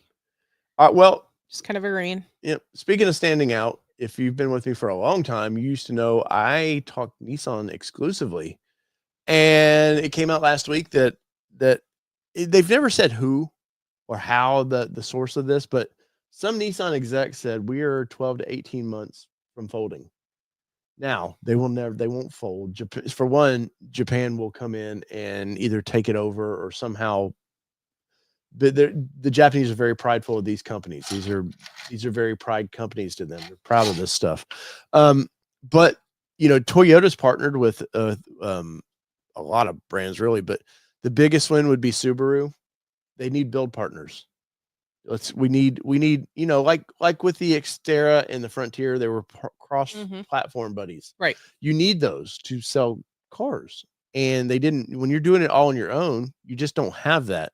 So, Nissan partnered with Renault in the late 90s to help save the company. They were back then near bankruptcy. Supposedly they were weeks away from bankruptcy then. Renault come in, saved them. About 6 months later, Carlos Ghosn come in, reorganized the company, and did some good for the company, but then he let his ego really ruin the company again, which has put him in the place. He's very vocal right now about, I told you this was going to happen, but what he's not saying is he put us on this course 10 years ago to happen to where they're at now. But Nissan, they're finally starting to refresh, but I said for a long time, Nissan needs a new design team like yesterday. I'm tired of every car looks the same. Nothing's been adventurous. The only weird thing that they've done in a long time was the Juke, which I liked. It was a love it or hate it vehicle. He sure did. He loved that thing. It was different from anything else they were doing at the time. They took a chance. And I didn't like it. The Juke is turned into I forget what the new little thing's called. We saw it in Texas. The Kicks. Yeah, the Kicks. The new grill design's awful to me. It's just awful. Which is what the new Murano looks like. They just all look the same, just a bigger version of it, a different price point vehicle. And let's be honest, Nissan, the CVT transmission has done so much damage to this company. Just hurt the company because they were an enthusiast company in the 90s. They built fun driving things, the 240, the Zs, all this stuff were fun cars. And when the French come in, they bring in, I don't think they brought in the CVT tech, but they really pushed that. Let's do it and everything because it's a cheaper way to do it. There's no life to driving this. What in did the we say? long run, it did not. The Sentra that we had, great looking car that we just test drove. Yeah, it was a great looking car, but it had no guts. Interior of it was pretty fun. You would get stomp on it, no guts at all. Just was awful. I wouldn't want to be in an emergency situation where I needed to floor that thing. Bring back the Murano Cabriolet, please don't. Whoa. Please don't. Go over to Savage Geese for that. And then you want the pinkish colored one too, right? That's what you want. Oh, that champagne color. Yes. But so Nissan's not. They do away with the Xterra right when the overlanding was really kicking in the off-road market. Which was the dumbest thing ever because it really was it was hitting the ground running. Yeah. Now the sales were low, but they needed a Gen 3 because that truck had been around for 10 years. They needed the next generation of it. But once again, they're slow to pivot because they don't have a lot of build partners. The French aren't buying. There's not a French version of the Xterra. Now there is an Asian version of that. Now the Terra, which was really the third generation of that, but they're slow to pivot. And they come out with the Leaf in 9, which was I think it was like 80 or 90 miles of range, which at the time was pretty good for EV tech. And then they just sort of got complacent. Just said, we'll slowly get there. We're worried about autonomous driving. That was the next focus, which Christ, I'm not worried about that was a 30-year plan down the road. Let's not get that going, but they did it. And once again, leadership, I never felt like, especially in the kind of 2010 era, I never felt like old Carlos was the leader. He just was a face, but he never felt like a true innovator. Nissan brings out the Titan for a second generation, Kelly. They have the guy, the French, Brazilian, I forget his other heritage. The guy, he just speaks broken English a little bit. Mhm. He's not the guy to sell a full-size truck to the American buyers. I think that was ego in his part to do that. I want to be the guy that presents this. They brought Fred Diaz in from Ram Dodge, that a truck guy. That was his sole job, and they didn't let him talk about the product he helped redevelop. So they've been a clusterfuck of mess after mess after mess, and it's caught up to them again. In 18, that was the whole Carlos Ghosn in the music case. We got to get him out of the country because the Japanese were coming after him. And why were they coming after him? Because he wanted his French company, Renault, to take completely over Nissan. And once again, the prideful Japanese are, so they figured out a way to get out of that one. So that's where we're at today. And but there's a potential golden savior out there in Honda. Now, Honda's fought this for a long time. This has been talked for several years now. Hey, you two need to merge together, partner up somehow, build vehicles together. Because Honda's not like, they're profitable, but when you think of Honda, you don't think that's not your first choice to come to. You looked in an Accord one time, and then you end up in a Maxima. Yeah. Well, and I don't know. I think the reason I ended up in a Maxima is because I knew the company was right down the street, and I wouldn't be totally like murdered from my family from that perspective, because I could kind of justify finally a little bit. 15 years later, the truth comes out. But no, and I didn't know enough at the time about the Honda brand to know the reliability or anything like that. And I think that's you were a big three company, right. Girl. And I think that's where Honda could potentially help Nissan from that perspective, because there is some reliability when it comes to Honda, and there is some anti-reliability or lack of reliability from the Nissan standpoint. Yeah, will you pull up a window tab over here for me? Yeah, and I mean, what's your opinion of Honda? What because you don't track Honda that well. What do you know of Honda, and what kind of excites you about it? So from that perspective, Honda is not always adventurous to me. I feel like they play the safe route. I feel like there could definitely be some opportunity. There's some opportunity there from the design perspective, really stepping out and showing, hey, this is a great product we have. Let's show you that there's some adventure outside, not just the reliability of what's under the hood. So that's kind of where I am. I think they play it safe. Probably never to have their a truck demise a little bit. Oh, 100%, because they never have a truck platform that makes sense to me whenever I see it. So here's my phone.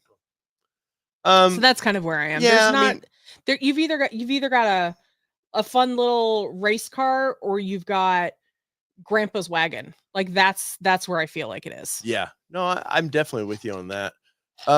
Let's bring this up here real quick though, because to your point, we were talking like Nissan needs some fun. Honda's been super conservative. I had a Honda Element, bought brand new, love that little thing. I was shocked by it.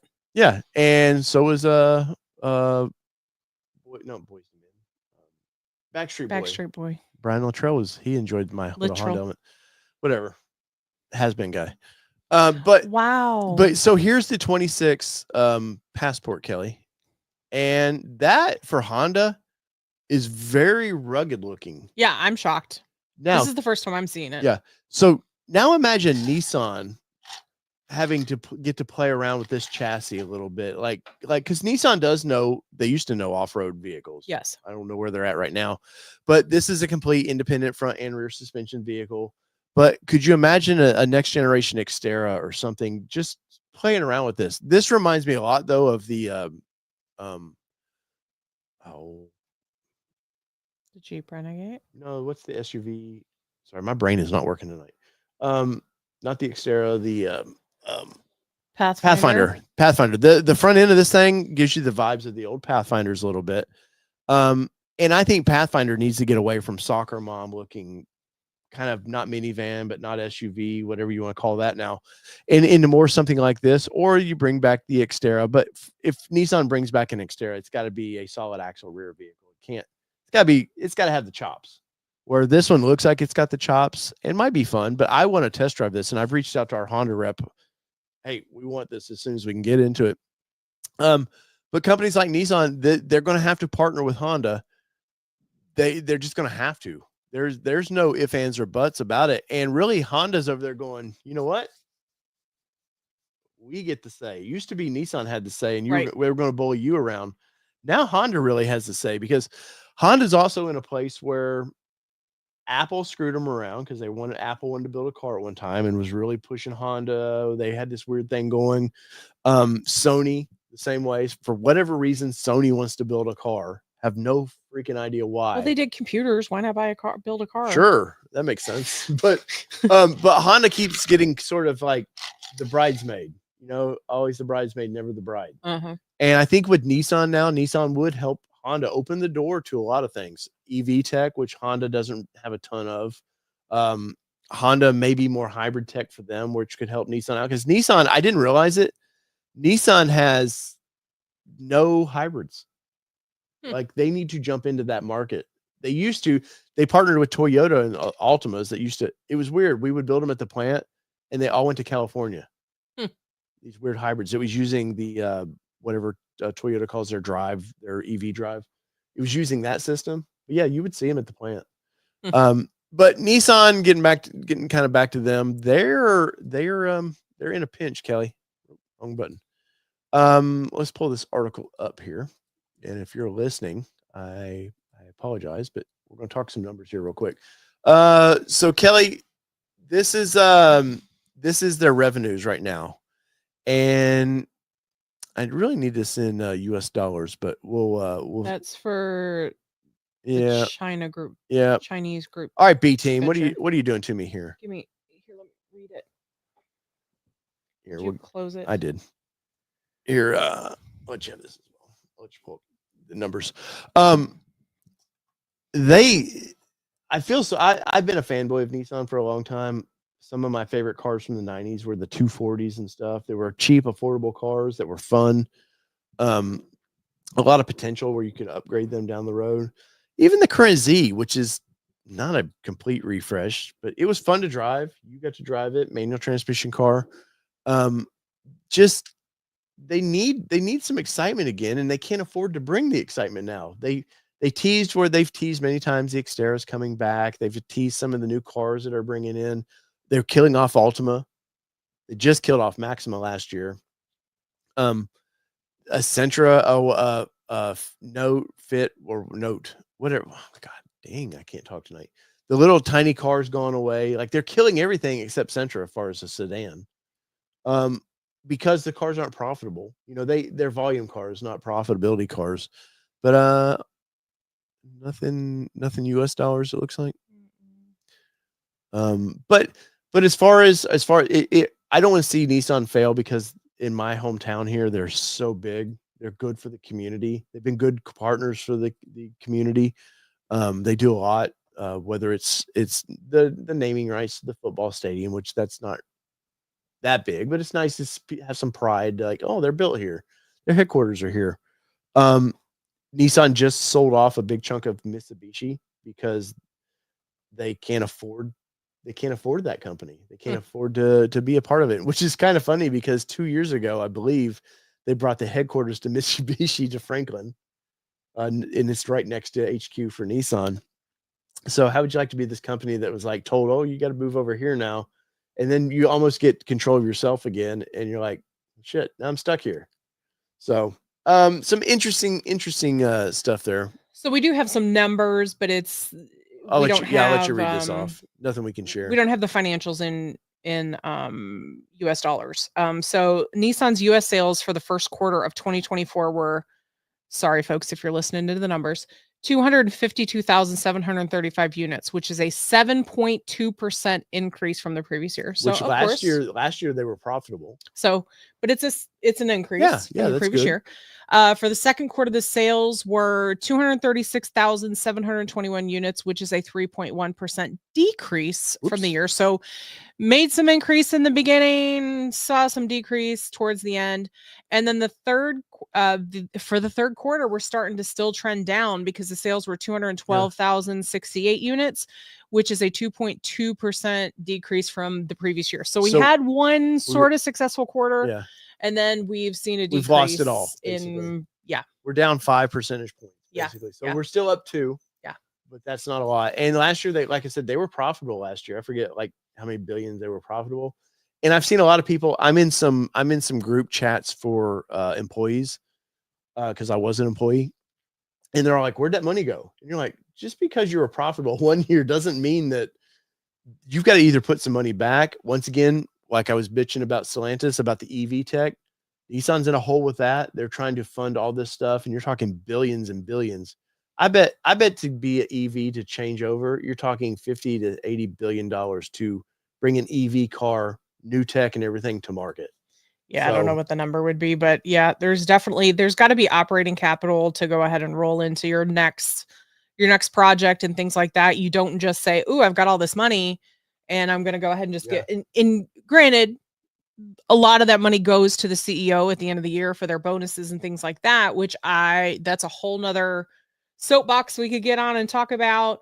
But definitely feel like that should trickle down a bit more. But businesses cannot operate on a slim budget. They have to have wiggle room to hold for the unseen. Yeah. I mean, we saw it it's probably keeping them for the next 12 months. Well, we saw it in COVID, right? So we saw it in 2020 that there were companies that were doing very poorly because they didn't have operating capital. So I think a lot of companies are getting they're still a little scared from some of that stuff. So they don't want to quite pass all that money down quite as much. Think about it for all these companies. When was the big EV push? Right in COVID. Yeah. And when were all these companies' plants shut down or what, what was going on during all that? That was right at COVID. So you were losing money because you're not building vehicles. Some like Nissan had inventory out there just because they weren't a high volume seller like GM was. And then basically the federal government and all this is like, hey, 2030, remember that? 2030. Oh, it's only 10 years. 10 years, that's a long ways away. I think it was 2035. It was, and then they pushed it to 2030. Everybody got this, we'll go to 2030. They all wanted to be the first, we can do it before everybody. That costs a lot of money to knock 5 years off of an EV mandate. That's a lot of money. I think some of these companies like Nissan could fail really quickly if Honda doesn't step in, and then Honda steps in. Does Nissan drag them down then? Yeah. You've got a lot of old school management that you've got to get rid of. Yeah. It really depends on what the numbers look like when it's all said and done. It's like you were saying with Stellantis earlier, like you're bringing in, it's not the same situation, but you're bringing in a different culture into a different culture's environment. And it's hard to anyone to acclimate to what it is because everybody thinks they're right. And obviously both of them need a little help from one another. So to see that collaboration I think it would be a home run if they could make it work. Yeah. But I think that's going to be the challenge for them to jump in line. Super conservative Honda and Nissan, all the Japanese companies are very conservative. But Honda, I would say, is ultra conservative versus like Toyota and Nissan. Does that cause friction? Honda builds some volume, but they don't build the volume that these other companies build. Does that put a strain on? But there's also a quality piece of that because you're spending. Yeah. Does that put a strain though on quality because they're not used to ramping up? I think you've got to find that common ground. Like Nissan's going to have to slow it down a little bit. And I think that Honda's going to have to speed it up a little bit. You've got to find that middle ground where you're still producing a quality product, but you're producing a little bit more. But also I think they both could stand to be a little more adventurous in their designing and everything else, because like I said, I think if you could put these two together and it comes together, I think it would be a great combination.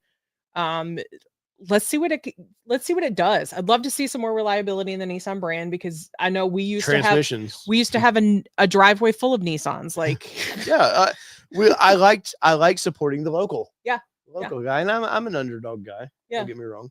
We typically are for sure. But YouTube Car Spotters guides his Infinity's on its last leg, the new QX80, a lot of advertising. It's over 100K for the top trim. So it's interesting to me on the Infinity because I I was actually talking again at the ball field. Imagine that. With a mom who gets the opportunity to change your vehicles every 6 months or so. She's an employee's Yeah. wife. She's an employee's wife. And so they get to turn it around every 6 months or so, I want to say, is what she told me for their program. And she actually told me, she said she would rather go with an Armada, the Nissan Armada, versus the Infinity, because you get more bang for your buck in the Nissan Armada. Yeah, same everything. So it's just some things to think about that I think Infinity's trying to be that high level brand of things, which in theory they are, but there's a price that goes along with that. I think it's too high. They could do away. Definitely. I think Infinity drags them down in a sense because it's a resource drag. Mm-hmm.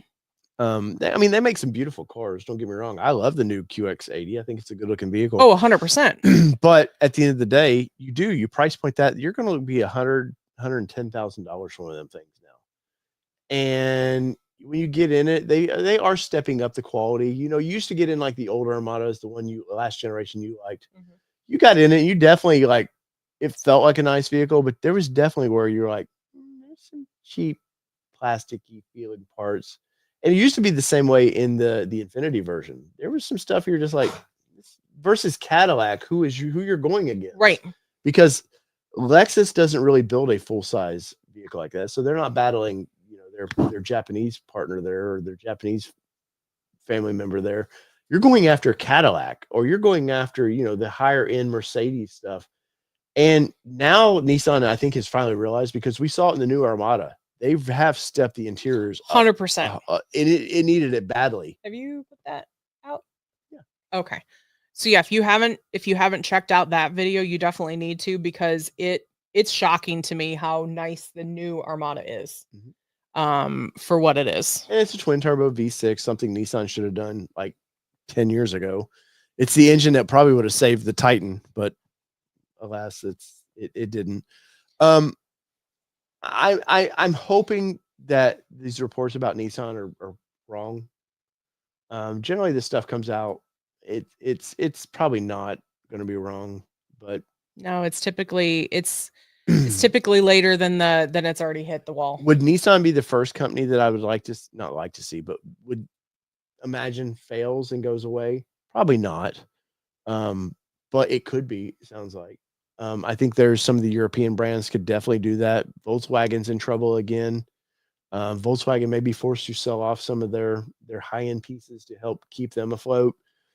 Volkswagen's another one of the largest companies in the world, gets into EVs.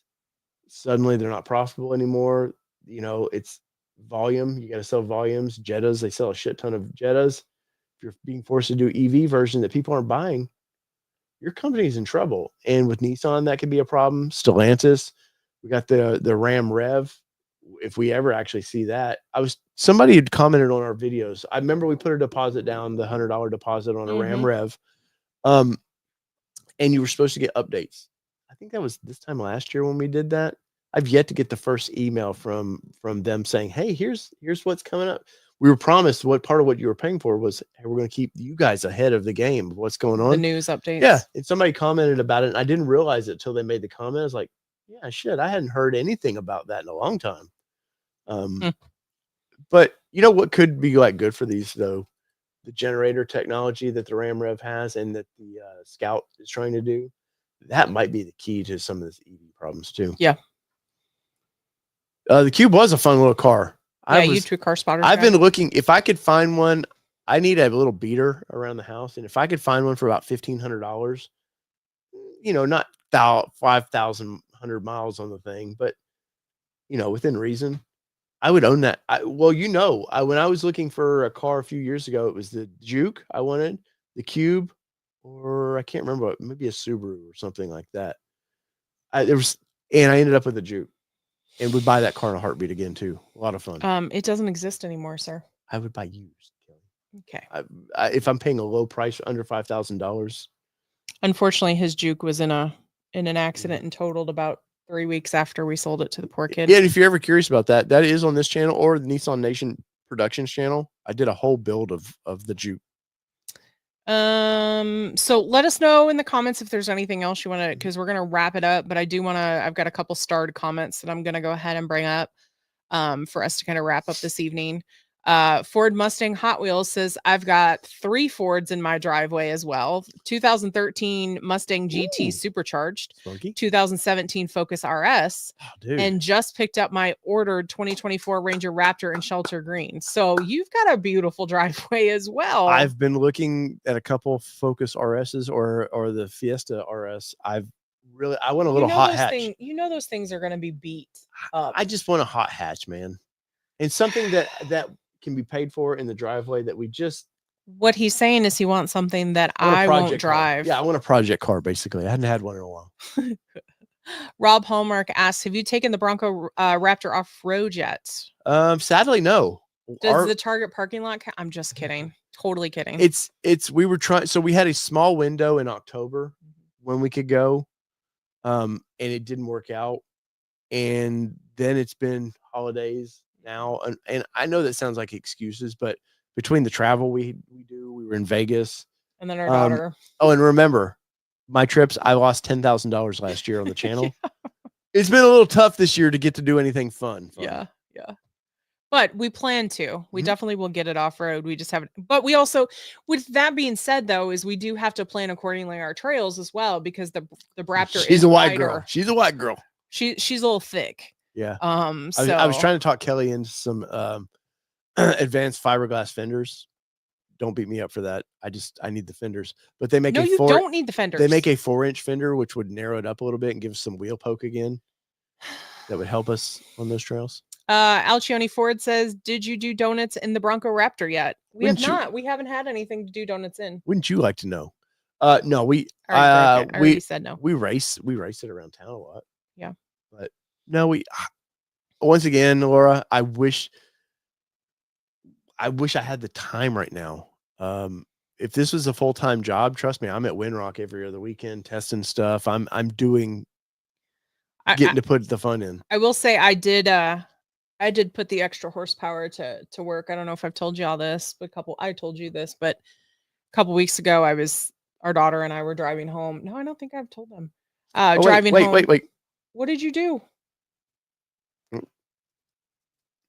still there? There you are. There. Okay. Wait, I gotta get in this one because I don't know that I know this. Let me get ready to be mad. You do know story, because I think we were on our way home from Sydney and I went to Publix to grab your cake. Okay. And we're on our way home. And I stopped at that stoplight and there was a little Honda something next to me. Little Honda something. I like it. If anything, it was a sleeper. And the light went green and he thought he had me, and he did not have me. Did you put it in? Did you hit the R button? No. What? I just did straight off the gate, fresh out. I didn't have enough time to switch it. Like, there wasn't enough time because I was too busy beating this guy because he thought my big old beast of a Bronco could not take him. And I absolutely did. You know, the best part when you get into that vehicle, and this was the same way to me with the Ranger Raptor. When you hit third gear is where those vehicles open up a little bit, and where you feel it like, oh shit, it's like leading me. Like, it really wants to go. Yeah, it takes off. Yeah. It definitely wants to go. So yeah, okay, I did hear that. Dude was not happy that these two chicks. I was very proud of you getting into the vehicle. Dude was not happy that these two chicks in a Bronco were beating him in his little car. Jack Evans says we're heading out tomorrow for Tennessee Bronco off-roading on Thursday. Nice. Can't wait to see all of your posts about it. And it might be a little wet. Excited. Yes. So listen to your guides, because they will. You have experience with Tennessee a little bit. I have had experience with Tennessee. I've had experience in the type of terrain that Tennessee is as well. So just keep in mind that if your guide is telling you to go slow in a certain place or to go fast in a certain place, there is a reason for that, because we get very sloppy very quickly. 1 foot drive too, and I don't mean the button. Don't try to brake gas with your feet, just because we get true slick. Our mud can be like peanut butter here, and you just start sliding. So but their courses, Not that bad. So I'm just saying, just listen to your guide. You're going to have an amazing time. They're not going to put you into anything that they don't trust you in, and they will walk you through all of it. So And if I can get enjoy Kelly to sit down here one day, we'll finish that video that Ford's been asking about. Jason Leopold checking in this evening. Hello, hello. Jason was and putting some fuel in one of his vehicles and was very happy at the price he paid. I saw that. Laura asked, "Are you guys getting a Bronco Raptor sticker?" We will once it's unique. I think that's the thing is she's not very unique. I have some plans that we hope to debut for Supercell East. Some changes that'll be made, and we're really probably not going to do any. I want to do some. There's some products. We've got the Bronc Rail or the I can't think of his company right now. Buck Rails. That's it. That I want to do some reviews in, but we've got some stuff we're putting in it that we're not going to really talk about till probably the first of the year. So, Supercell-ish times, which, believe it or not, if you think about it, is not that far away. Don't even. April. You realize last year my retreat for work was right after Supercell, and I'm really scared of when they're going to put it. Because now they moved Supercell back a week. I know. That's where I'm a little nervous as to where it's going to land. YouTube Car Spotters Guide said Sid needs a car to learn on something. So that's a plan. That's next year's plan. Around this time, we're going to buy her something and I've told her many times, you're not getting something that's a brand. I can't afford a brand new car, but that's that new. You're going to get. I had to be in a beater when I was a kid. My son was in a beater. I was in a beater. Yeah, so you're gonna learn about vehicles a little bit. But I actually. Oh, Moab says no Supercell countdown clock. It quit working on me. Yeah. I'll get on Amazon tonight and order another one. Yeah, you better. You should order one. Just not the same one because obviously it only lasted for 2 Supercells. Yeah. And I don't know that you can, Laura, sign up for Supercell Bronco Off Rodeo yet. That would be an Allie question when the time comes. She'll probably be back next week. Yeah, so she'll probably be back next week. She was actually twofold because we were talking all this non-Ford kind of stuff, and then 2, she was super busy at work, so she wasn't able to make it on tonight. But Allie wants to talk Supercell. She does for sure. So let's see if there's anything else that.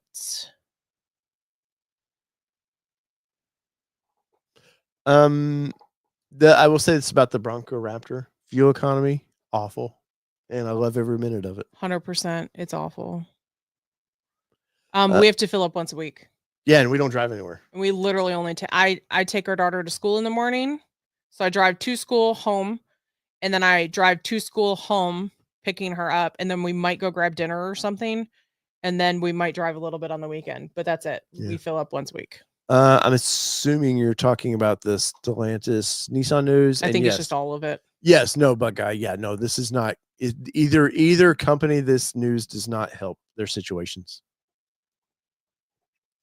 Broken Nissans in the driveway. But I will say that was the one thing that was kind of cool about our Nissans is they were easy to work on. Mm-hmm. Like we didn't have to. We both worked on our own vehicles. We knew that something was wrong. We could fix it. Pretty simple. Yeah, it was pretty simple. But I mean, that was also a time of the times too, or a show of the times because mine was a 2009. Yours was an 01. So I mean, really, if you consider the year of our Xteras. Now, granted, I will say the Titan was underrated. That was a great truck. Like we had that for 2 years? The only thing the Titan needed better was a better infotainment system. Yes. That was the only thing. Yeah. I would agree with that. The seats were perfect. The seats were super comfortable. Even when I went to Utah for the press launch of the 2020, when they did a mild refresh of it, the infotainment center was not up to standard of what everybody else was doing. For 2020. Yeah. But no, great truck. I even loved the refresh of it. I thought they did a good job. Pro 4X. I love the tan that they were doing. Which I would have, had they kept going, I would have had a problem buying another one of those. Yeah. Right now, full size, I would be either leaning towards probably the Ram or probably Toyota Tundra. Yeah. Which I just dropped a Toyota Tundra video. Nobody watched that video. I did a build and price on a 1794 Kelly. Yeah.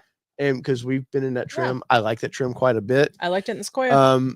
I was amazed by the time I added what I wanted to it. We were over $80,000.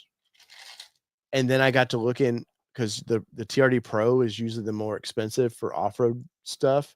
It was $5,000 cheaper for the same features. What was? The TRD Pro. Huh. Yeah.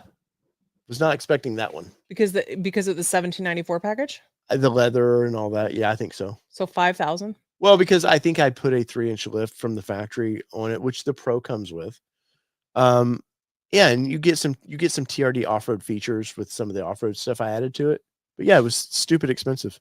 Thank you, YouTube Car Spotters Guide. Four of us watched it. Well, I thank you for that. Let's see. Baseball Geek says 19 Ram Rebel. Great truck. I love this truck, man. Lots of power. Believe it or not, Kelly, if I have a lot of idle time in mind, so I'm not the best representation of what it can do fuel economy. In what? In the Ram. Oh, yeah. But 10 to 14 is where I can average with idle time. So I'm not going to. That's not bad. I've got idle time in the Bronco too, and I hit about 13. Yeah. I mean, I guess kind of standard, really. Yeah. Let's see. You get time for a couple more questions here. I do not. We won't be able to make that. Yeah. Sorry. I would love to drive there though. And they've got some new stuff for 25, 26 with Mustang. It's going to be some fun stuff coming. I'm not talking GTD. I'm talking there's a GT 350 or 500 coming. That's going to be, I think it's going to be about 900 horsepower in that size of car. Cause what do we have? 486 in ours. That was a lot of horsepower for the size of that car. Can you imagine almost doubling that? Hell yeah, brother. That's what I'm saying. So there it is, Kelly. We weren't going to do 2 hours, and somehow we talked our way to nearly 2 hours. I was watching the clock because you did 30 minutes to the beginning before we even started anything. Yeah, sorry. And then you spent like 35 minutes on Stellantis. Well, they're the bigger of the two topics, to be honest. Yeah. I was over here about to go. Well, if you guys ever want to get a hold of us, All Terrain Nation Media on Instagram is a good way to do it. allterrainnationmedia@gmail.com. You can do it that way. Pretty much, I try to, as soon as I see the emails come through, I try to answer them. We get a few. We got the old snail mail. What's the address to that, Kelly? I actually just renewed the P.O. Box I saw today. That. It's P.O. Box 356, and it is Rockville, Tennessee, 37153. And usually there's in these videos in the description, there is a deal. I'm going to start doing something new though. When this video is over, I'm going to delist it and I'm going to re-upload it, as it were. So it should help the algorithm just a little bit. We've been struggling with these live shows of how to make them continue on. But we, between 2 hours of doing this and we put an hour or so into prep time. Yeah. It's a lot on our Monday. So need some return of some sort on this. But anyways. Laura says, how long do you think the V8 will last? Oh, Ford has said it's not going anywhere as far as they're concerned. Yes, like a podcast for sure. Hey, the neat thing is, because I put this in a podcast playlist, even if you don't pay for the service of the premium service of YouTube, if you pay for it, you can turn your phone off, just close the screen and it'll continue to play if you pay for it. But if you put it in a podcast, it'll do the same thing. So you can listen to it. Normal people can listen to it. Normal people. Yeah. And thank you, B Team, for helping with the research this evening as well. Yes, thank you. And hi, Allie. Hope you're doing well if you jump in here. But yes, bandwidth does still cost money. That's true. That is very true. And like I said, we lost over 10 grand last year. That's not even including you got to stop. It's the Mustang. Done. It's done. Oh yeah, we're not even. Yeah, that hit was bad. Yeah. So whether it be 2-wheel drive, 4-wheel drive, or these badass Carson trucks that we still love to drive and put me in debt. This has been your All Terrain Nation. I'm your host, David Boyd. I'm Kelly Boyd. And we're out. Peace, everybody. Love y'all. See y'all ya. next Monday.